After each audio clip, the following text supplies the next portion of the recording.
इस वीडियो को welcome back to new video. आज हम अनबॉक्स करने वाले हैं इसे। ये है चार्जर। ये चार्जर आप देख सकते हैं और ये शिप फ्रॉम स्टफोर्ड्स रिटर्न एड्रेस ब्ला ब्ला ब्ला ब्ला। और ये शिप टू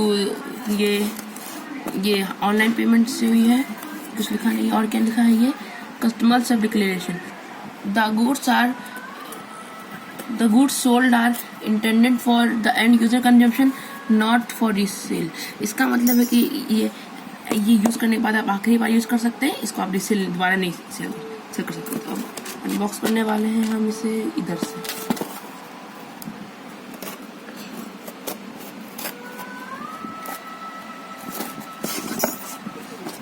और अब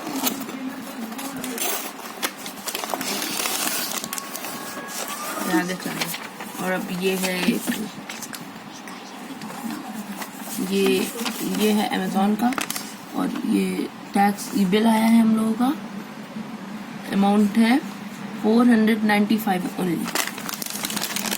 अब इसको हम फिर खोलेंगे इसको भी। इसके चार्जर की केबल है और ये हमारा चार्जर है। इसको आप देख सकते हैं, ट्रैवल चार्जर है। ये BRET कंपनी का है चार्जर। ये चार्जर सुपर फास्ट चार्जर भी है। ये 2.4 एम्पियर का चार्जर है और काफ़ी अच्छी चार्ज करता है। सो बस इतना ही था अनबॉक्सिंग के लिए। मैं मिलता हूँ अगली वीडियो में। तब तक के लिए बाय।